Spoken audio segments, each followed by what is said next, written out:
우리 하나님은 약간은 불경스러운 표현이긴 하지만 짓궂은 분이기도 하신 것 같아요.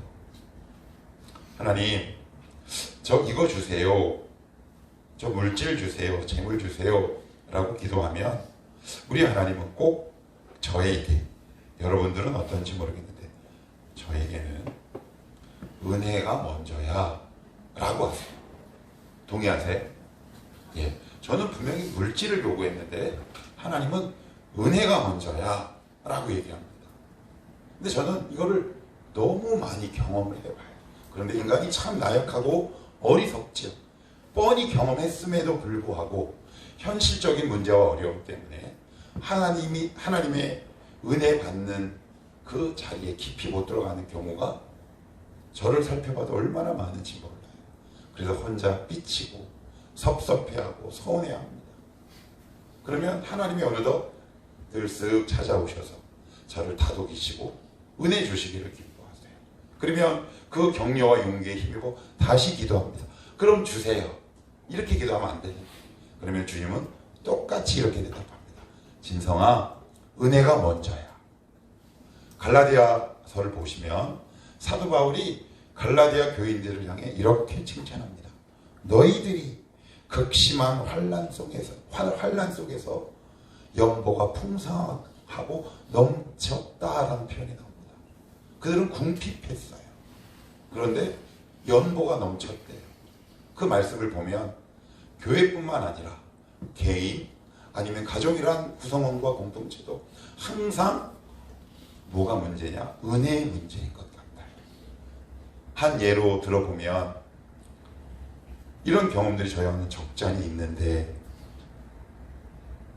그런데 왜 이렇게 청년들에게만 그런 일이 일어나는지 모르겠어요. 아무튼 한 번은 결혼을 앞두고 있는 한 청년이 저를 찾아왔어요. 이 봉투를 이렇게 내밀어요.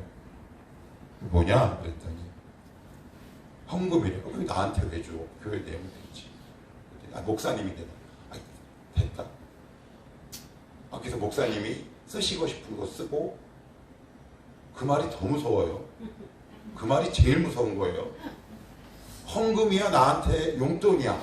이렇게 물어보기도, 알아서 써달래. 메뉴도 알아서 시키는 게 제일 어려워요. 근데 딱 1,500만 원이야. 근데 작은 돈이 아니잖아. 순간 시험에 들어. 그런데 시험에 들 게 아니라, 이 녀석이 역시 제자훈련이 또 등장하네. 물질에 관한 부분에서 뭔가 하나님의 만지심을 경험했나 봐요. 그래서 나중에 제가 두 가지를 물었어요. 실명이 나올 뻔했네. 아무개야, 내가 두 가지 다짐을 좀 받자. 너 지금 결혼을 앞두고 있는데 결혼 준비할 것들이 얼마나 많이 있니? 내가 편하게 받기 어렵다. 너 다시 한번 기도해보고 확신과 기쁨이 없으면 그때 다시 가져와 하고 제가 돌려줬어요. 일주일에 또 갖고 왔어요. 맞대요. 맞대. 그런데 제가 그 녀석의 형편을 너무 잘 알잖아요. 제자훈련을 하다 보면 이런 형편, 저런 형편을 함께 나누고 공유하기 때문에 누구보다 제가 그 속 사정과 그 저간의 상황들을 제가 잘 알 수밖에 없어요. 그러니까 이제 아무래도 노파심에서, 왜 우리도 몸을 입고 있는 인간이기 때문에 결혼하기 위해서는 필요되는 물질이 얼마나 많이 있을까요? 다시 한번 물어봤어요. 아무개야. 그랬더니, 그래서 제가 그 자리에서 확답을 해요. 이거는 교회 방송실 컴퓨터와 방송 장비를 쓸게. 그래서 딱 하고 쓰고 남는 것을 돌려줬어요. 안 돼. 아니야. 이거 못해. 근데 제가 그 녀석 모습을 보면서 뭘 느꼈냐면, 늘 제자훈련 속에 기도 제목이 뭐였냐면, 하나님 결혼에 필요한 자금을 허락해 주시옵소서. 기도 제목이었는데 오히려 그 거금을 내놓는다는 자체가 사실 목사 입장에서 되게 불편해요. 그게 되게 불편합니다. 되게 불편하고 힘들어요. 그런데 그런데 한편으로는 이런 생각이 들더라고요. 하나님이 받으셨다면 이건 괜찮겠구나 라는 생각.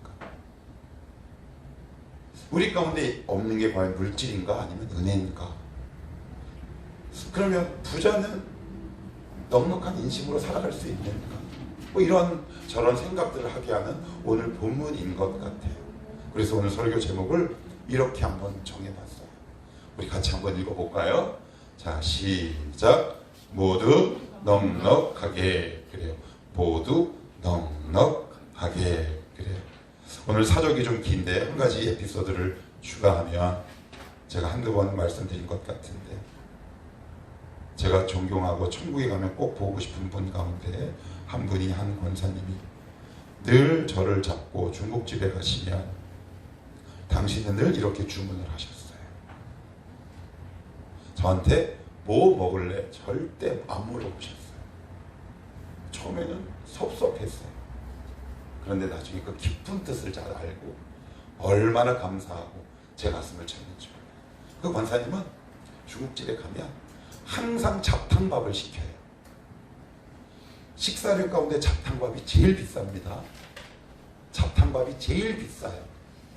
그러니까 제일 상위에 있는 메뉴를 딱 고르면 나는 그 밑에 많은 메뉴를 선택의 폭이 넓어질까요? 좁아질까요? 넓어져요. 나 잡탕밥, 너는? 그럼 마음이 편해요. 그런데 나는 짜장. 이러면 짜장 위주로 먹기 어려워요. 제가 그걸 보고 나중에 그 권사님이 저에게 손을 꽉 잡고 이렇게 말씀하셨어요. 진성아, 너도 누군가를 섬길 때 이렇게 섬겨라. 그래야 받는 사람이 불편하지 않다. 선물과 헌신은 남이 받기 불편하지 않게 주는 거야. 저는 그게 지금 마음에 얼마나 깊이 새겨 있는지 몰라요. 여러분 어떠세요? 자, 목사님 식사하겠습니다. 전 짜장이요. 만약에 어느 성도들을 이러시면 곤란해요. 하나 예를 든 것뿐이에요. 드디어 성전 봉헌식이 열렸어요. 어떤 성경에는 낙성식. 솔로몬 성전이 7년의 대공사 기간을 마치고 드디어 하나님 앞에 올려드리는 시간이에요. 이스라엘 공동체 잔칫날이에요. 그래서 이 봉헌식, 낙성식은 언제까지 이어졌냐? 예수 그리스도가 왔을 때까지 그 성전 봉헌식 잔칫날이 이루어졌어요. 그러니까 역사가 굉장히 긴 거예요. 그래서 솔로몬이 모든 장로들에게 명령을 내리기 시작합니다. 야, 우리 잔칫날이다. 우리 하나님 앞에 봉헌하자. 그리고 나서 리더들을 세워서 온 전국에 흩어져 있는 백성들을 솔로몬 성전 앞으로 모이게 하는 내용이 62절에 나옵니다. 같이 한번 읽어봅시다. 자, 62절입니다. 자, 시작. 이에 왕과 및 왕과 함께한 이스라엘이 어디요? 아니, 근데 그보다 더 중요한 단어가 있네. 다. 8장 1절도 한번 보시겠어요? 8장 1절. 8장 2절 한번 볼게요. 2절만 볼게요. 8장 2절. 자, 시작. 이스라엘 모든 사람이 다 에다님 월 곧 일곱째 달 절기에 솔로몬 왕에게 모이고. 뭐예요? 이스라엘 어떤 사람이요? 모든 사람이 모였대요. 잔칫날에 소외되는 영혼이 한 명도 없었던 거죠. 모든 사람이 왔어요. 여러분, 장관이지 않겠습니까? 잠시 하던 일을 멈추고 하나님의 영광과 그 부르심의 초대에 응해서 가족들의 손을 잡고 335 성전 봉헌식에 참여하러 오는 그 가족들의 모습이 장관이지 않겠습니까? 하나님 얼마나 기쁘시겠습니까? 그런데 만약 제가 그 당시 이스라엘 한 12지파 가운데 한 사람인데 솔로몬의 초대가 있음에도 불구하고 제가 뿔이 나서 그 초대에 응하지 않고 한쪽에 소외되는 영혼이었다면 저 마음은 어떨까요? 여러분이 소외되지 않기를 원합니다. 목사가 제일 안타깝고 속상한 건 언제냐면 우리 교회 공동체가 하나님의 은혜 버스에 편승해서 같이 가는데 누군가 뒤에 나고 할 때, 그럴 때 제일 마음 아파요. 그 영혼을 위해서 더 기도할 수밖에 없어요. 저는 우리 교회에서 하나님의 은혜의 잔치에 소외되어 있는 영혼이 한 명도 일어나지 않기를 축복해요. 아멘. 하나님, 이 청월함 교회 공동체 은혜에 있어서 소외되거나 낙오되는 영혼이 없게 하옵소서. 여러분들은 그들의 손을 꽉 붙잡고 걸어가셔야 돼요. 우리 주님께서 이 땅에 오셨을 때 바리새인과 그 제자들에게 이렇게 말씀하세요. 나는 의인을 부르러 온 것이 아니라 죄인을 부르러 왔다. 이것을 다른 말로 바꾸면 뭘까요? 낙오되어 있는 사람, 소외되어 있는 사람. 만약 여러분들이 이 공동체의 은혜에 함께 참여하고 지금 막 달려가고 있는데 저 뒤에서 머뭇거리거나 이 은혜의 버스에 동승하지 못하고 있는 사람들이 있다면 눈빛을 따뜻하게 해주셔야 합니다. 그들의 손을 붙잡고 가셔야 합니다. 공동체는 빨리 가는 게 아니라 함께 가는 것이기 때문에 그렇습니다. 청월함 공동체는 빨리 가지 않을게요. 천천히 다 같이 갈게요. 대신에 하나님의 부르심과 초대, 여러분 스스로 의지를 써서 낙오되어 있는 일이 없기를 축복해요. 하나님, 뒤에 낙오되어 있는 사람, 그래서 뭔가 쭈뼛쭈뼛하고 있는 사람이라면 하나님 이 은혜의 대열에 동참하게 도와주시고, 만약에 은혜의 대열에 동참하고 있는 영혼이 있다면 하나님 저들이 이 대열에 합류하게 하옵소서. 그래야 속된 말로 쿵짝이 맞는 게 아니겠습니까? 이 공동체가 아름다운 공동체 아닐까? 왜 성경은 뭐든 다라는 이 표현을 두 번이나 걸쳐서 동일한 사건 안에 이 동사를 사용하고 있을까요? 모였다라는 이 동사를 왜 사용하고 있을까요? 주시는 메시지가 있는 거예요. 청월함 교회 사랑하는 지체들아, 나는 너희들이 이 예배 시간에 모두가 참여하기를 원한다. 제가 교환에도 썼지만 부모가 집에 딱 들어가면 가장 먼저 물어보는 질문이 뭔지 아세요? 저는 들어가면 그래요. 우민이는? 아니는? 부부에게는 서운한 이야기지만 당신은? 이렇게 물어보지 않아요. 성은이는? 아니면 지민이는?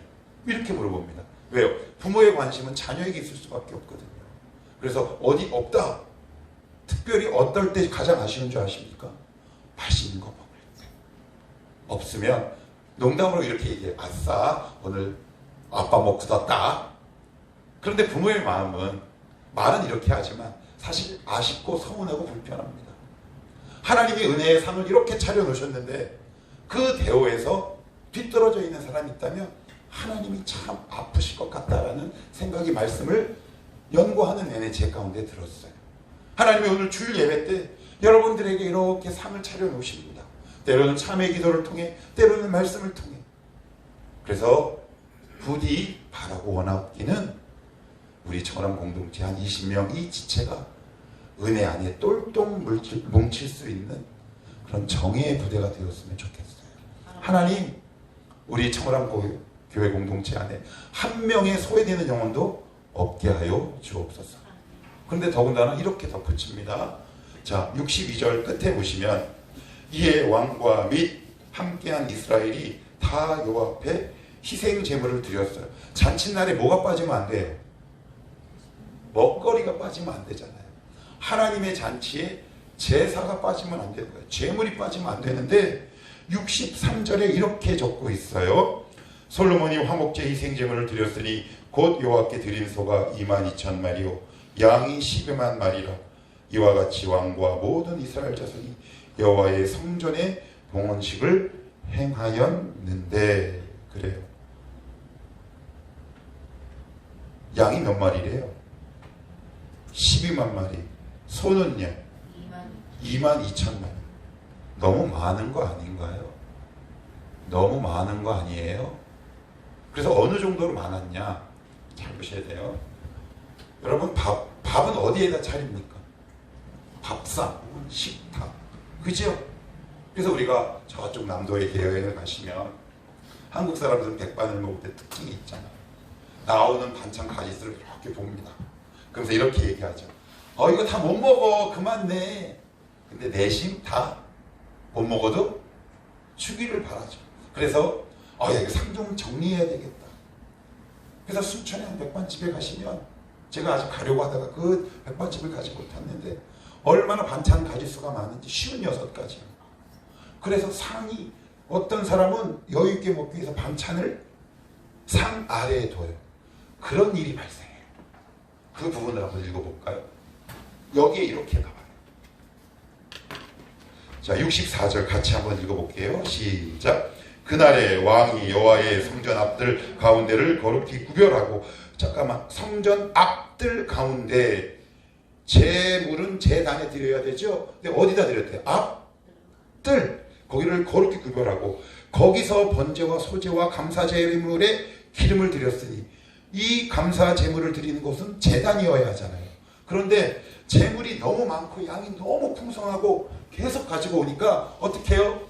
한정식집 가서 반찬 가릴 수가 너무 많아서 반찬 한 몇 종류를 이 바닥에 다 깐 거예요. 원래 율법의 규정에 의하면 하나님은 되게 율법 규정 준수에 엄격하신 분이에요. 그래서 한 예로 법궤는 소가 끄는 것이 아니라 어깨에 매요. 그래서 다윗이 법궤를 돌아오게 할 때 소술에 끌었다가 웃사가 죽게 되는 거죠. 그런데 이거는 눈을 슬쩍 감으시네. 이게 무슨 일일까요? 하나님은 왜 이렇게 표리가 부동하신 분일까요? 이 주는 메시지가 과연 뭘까요? 하나님의 은혜는 율법의 규정을 초월하는 겁니다. 여러분의 은혜가 깊이가 더하면 더할수록 하나님을 향한 드림과 헌신의 깊이는 더욱더 깊어질 수밖에 없어요. 그래서 너무나 유치한 예로 하나님 앞에 10의 1조 드릴 때 이렇게 드리지 마십시오. 1912원 30전. 그건 딱 맞게 드려요. 그것도 훌륭해요. 그것도 훌륭하지만 더 훌륭한 법이 있는데요. 조금 더 크게 자르는 거지. 이거 되게 유치한 비유예요. 그런데 은혜의 깊이는 율법이 정한 그 준수와 그 규정 내용을 끊임없이 초월해가는 거예요. 왜 이랬을까요? 왜? 하나님이 주신 은혜가 너무 깊어요. 감사의 내용과 깊이가 너무 큰 거예요. 추수감사절 여러분들 오셨잖아요. 그래요. 이것을 아는 사람마다, 아는 영혼마다 내가 정해놓은 선이 점점 확대되는 거 아십니까? 제가 허락 없이 먼저 양해를 구하고 이 자리에서 양해를 구하지만 이금단 성도 우리 어른들끼리 첫 모임할 때 늘 이런 얘기해요. 교회 오래 깊이 빠지는 거 아니야. 우리 이금단 성도가 정해놓은 믿음의 선이 있었어요. 그런데 지금 지민이 지사니까 그래요. 엄마가 지금은 더 난리야. 왜 그럴까요? 왜 그래요? 왜 이금단 성도는 자기가 정해놓은 믿음의 선을 왜 끊임없이 깨가고 있는 걸까요? 하나님께 받은 은혜가 있고 감사하기 때문에 그래요. 아 그래. 내가 정해놓은 선은 이건데 이게 너 깨야지. 그런데 그 선을 딱 지키고 평생 안 깨는 사람이 있어요. 숨 막혀요. 그건 뭐예요? 은혜와 기쁨과 감사의 경계가 딱 자기 안에 갇혀 있는 거예요. 여기 보세요. 노 재단에만 드렸습니까? 마당에서도 드렸습니까? 앞뜰에서도 드렸대잖아요. 그죠? 원래는 재물은 재단에서 드려야죠. 그게 규정이에요. FM이에요. 여러분들 FM대로 신앙생활 하십니까? 은혜는 FM이 아니에요. FM을 지키고 초월하는 거지요. 규정을 지키고 초월하는 거예요. 무시하는 게 아니라 초월하는 거라고. 여러분들이 정한 믿음의 선이 있습니까? 경계가 있습니까? 그것을 나름대로 소신과 확신이라고 오랫동안 지켜가십니까? 그런데 오늘 말씀은 뭐라고 얘기한 줄 아십니까? 이제 네 가지고 있는 네 믿음의 소신을 깰 때가 되지 않았니? 라고 말씀하고 있는 겁니다. 너 조금 내 안으로 한 걸음 들어와 볼 수 있겠니? 라고 말씀하고 있는 거예요. 여러분들이 갖고 있는 믿음의 소신과 경계선이 있습니까? 여기까지가 내 믿음의 경계야 라고 딱 국경선을 치고 있습니까? 그런데 어떻게 해요? 하나님은 끊임없이 그 국경선을 넘어오시는데, 그 경계선을 끊임없이 넘나드시는데, 왜요? 하나님은 당신이 지켜야 될 은혜의 보좌라는 그 영적 경계선을 허무신 분이기 때문에 그래요. 그래서 우리가 오늘도 예배하고 있는 것 아닙니까? 여러분들 지금 내가 딱 정해놓은 믿음의 경계가 어디입니까? 거기까지만 딱 가고 더 이상 안 가십니까? 그래서 제가 이금단 성도를 볼 때마다 감사해요. 하나님 영광 받아주시옵소서. 은혜가 들어가는 게 보이고요. 감사가 확대되는 게 보여요. 심지어 50 중반 넘은 아줌마도 죄송합니다. 이렇게 은혜의 대열에 동참하는데 20대 30대가 자기가 정해놓은 믿음의 선을 딱 지켜서 그러면 나도 금단 언니처럼 50대 중반에 넘어갈 거야. 그러실래요? 빨리 넘어오는 게 좋잖아요. 그럼 훨씬 더 풍성한 인생이 되지 않겠습니까? 그래요. 그리고 조금 더 안 해봅시다. 12만 마리, 2만 몇 마리. 이거 오바예요. 솔로몬과 이스라엘 백성은 낭비가 아니라 거룩한 소비를 한 백성들입니다. 무엇을 어떻게 드려야 할지 바르게 알고 있었다는 거. 여러분의 소비 패턴이 어떠세요? 하나님 앞에 후한 인식으로 드리고 있습니까? 아니면 이 선은 넘지 말아야 하지 하고 내 물질의 경계선을 딱 정하고 있습니까? 물질뿐만 아니에요. 시간, 내 재능 다 포함되는 거죠. 왜 그 안에 자꾸 갇혀 지내세요? 그리고 왜 자꾸 외로워하고 힘들어하세요? 그걸 넘으셔야죠. 넘으셔야죠. 거룩한 투자와 소비가 우리 가운데 필요한 것 아니겠습니까? 근데 이 모든 것이 어떻게 가능했냐고요? 은혜가 되면 가능합니다. 하나님의 은혜는 우리를 끊임없이 확장시킵니다. 은혜를 받으면 넓어집니다. 성품이 넓어지고요. 성정이 유순해지고요. 관용해지고요. 그런데 그 자기가 정해놓은 그 선을 우리가 허물지 못할 때, 은혜의 깊이가 내 깊은 곳에 들어가지 않을 때, 늘 자기가 정해놓은 자기만의 경계선 안에 딱 갖추고 살아갑니다. 이제 그 지경을 좀 넘어봅시다. 그래야 풍성해집니다. 그래야 넉넉해집니다. 계속해서 말씀을 한번 보도록 할게요. 자, 그래서 64절 자 끝에 보시면 이런 표현이 나와요. 중간 이는 여호와의, 여기서부터 한번 읽어볼게요. 자, 시작. 이는 여호와의 앞 놋 제단이 작은, 놋 제단이 작은 거예요? 아니면 재물이 많은 거예요? 재물이 많은 거예요. 드린 게 많은 거예요. 제단이 작은 게 아니에요. 제단은 딱 맞게 제작됐어요. 그런데 그걸 넘쳐버린 거예요. 그리고 나서는 이런 단어가 등장해요. 굉장히 좀 매끄럽지 못하지만 번제물과 소제물과 화목제의 기름을 다 뭐하기 어렵다? 아, 이게 원래 번역과 조금 의미가 다른데 이런 뜻이에요. 네 글자로 지으면 이거예요. 아, 이명훈 콘서트 들여보내줘요. 뭐 예를 들어서 누구 콘서트에 들여보내줘요. 그러면 거기 세이프티 가드가 이렇게 얘기합니다. 아닙니다. 더 이상 수용 불가합니다. 그 뜻입니다. 수용 불가. 이제 그만 가져와라. 그만 가져와라. 그만 가져와라. 그만 가져와라. 됐다.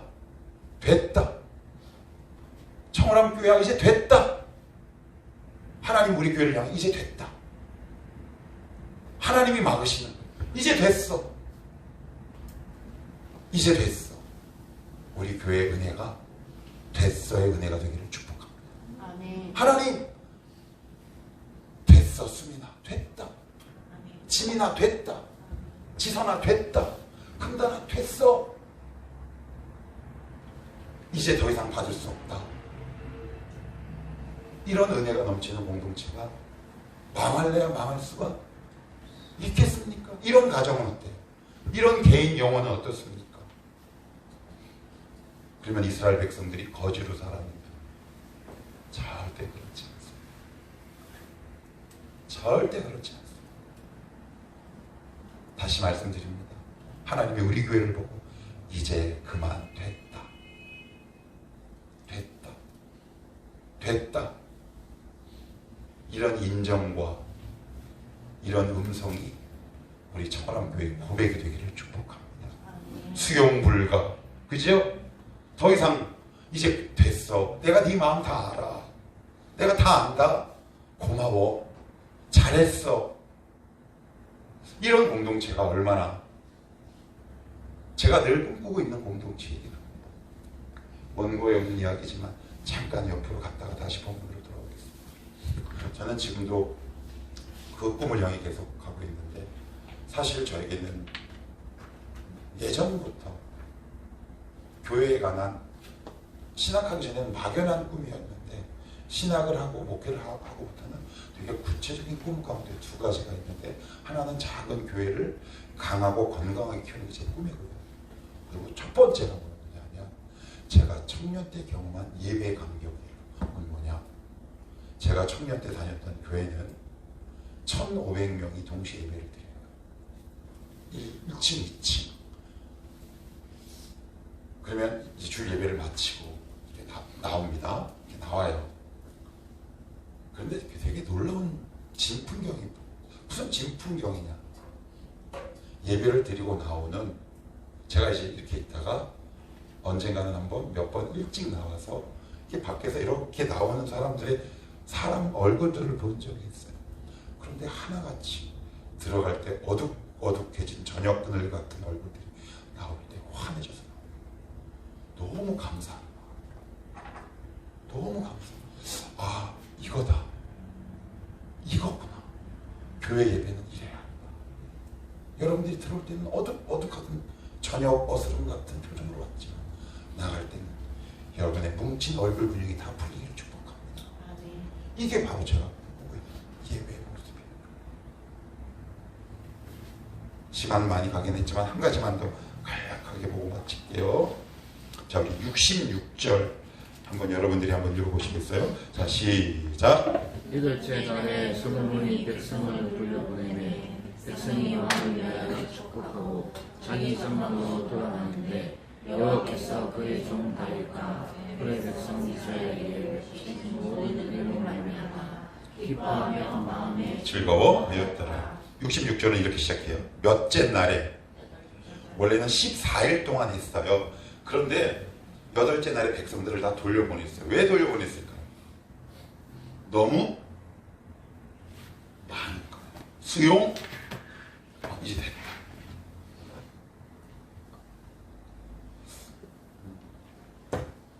하나님, 우리 청월함 교회가 이런 교회가 되었으면 좋겠습니다. 라는 기도가 저도 모르게 나오더라고요. 여러분 한 명 한 명이 은혜로 꽉 채워지면 여러분들이 굳이 기도하지 않으셔도 청월함 교회를 찾는 발걸음이 많아질 겁니다. 그리고 나서는 그들이 어떻게 갔냐면 맨 끝에 이렇게 성경을 적고 있습니다. 여호와께서 그의 종 다윗과 그의 백성 이스라엘에게 베푸신 모든 뭐라고요? 은혜로 말미암아. 은혜를 받았더니 어떤 일이 생겼어요? 기뻐하고 마음에 즐거워하였다. 그래요. 신앙의 요체는 딱 두 단어예요. 기쁨과 즐거움이에요. 내가 지금 기쁨과 즐거움 상실하면 내가 가장 큰 것을 놓치는 겁니다. 여러분들이 예배를 마치고 팀워크를 하고 나서 기쁘고 즐거운 밤으로 돌아가기를 축복합니다. 아멘. 하나님, 이 자리가 은혜의 용광로가 되게 하옵소서. 그냥 안 적어도 되잖아요. 돌아갔다 이렇게 하면 되는데 굳이 낱낱이 단어를 설정해서 적고 있어요. 여호와께서 베푸신 은혜로 말미암아 기쁨과 즐거운 마음으로 돌아갔답니다. 그 시작은 하나님입니다. 하나님이 기쁨입니다. 하나님이 즐거움의 원동력입니다. 그렇다면 여기서 조금 깊이 들어가 볼게요. 사람은 저마다 다 기쁨을 추구합니다. 기쁨을 추구해요, 안 추구해요? 그래서 쾌락과 향락에 빠집니다. 제가 요즘에 이렇게 얘기해요. 하나님을 잃어버리면 기쁨의 대체제를 찾게 마련입니다. 하나님을 대체할 수 있는 대체제를 찾습니다. 그것을 여러분들을 기쁘게 합니다. 그런데 그 기쁨은 파괴적인 기쁨이에요. 마약과도 같아요. 조금 더 심하게 얘기하면 그 당시에 짜릿하게 뇌의 이 전두엽, 후두엽을 자극하는 이 쾌락과 향락이 나의 일시적인 기쁨은 제공할지 모르겠지만 사실 그것에 중독되고 물들게 되면 그 자리에서 헤어나기가 굉장히 어려워요. 여러분들이 하나님으로부터 말미암는 기쁨과 즐거움이 넘치길 축복해요.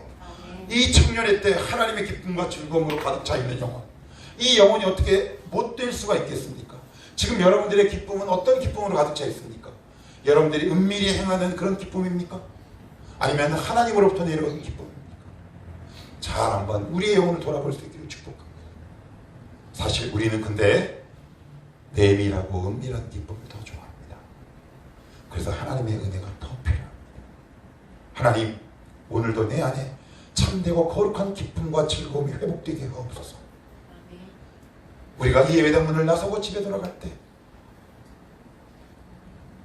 청년부 예배 같으면 제스처까지 하겠지만 어른들이 있어 참겠습니다.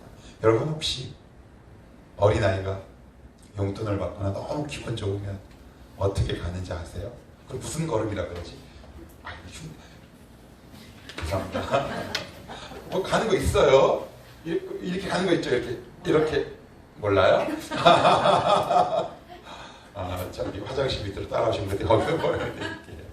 종종 걸음이라 그러죠. 이렇게 뛰듯 이렇게 거는 걸음이 있습니다. 그 왜요? 기쁨과 즐거움이 몸으로 표현되는 겁니다.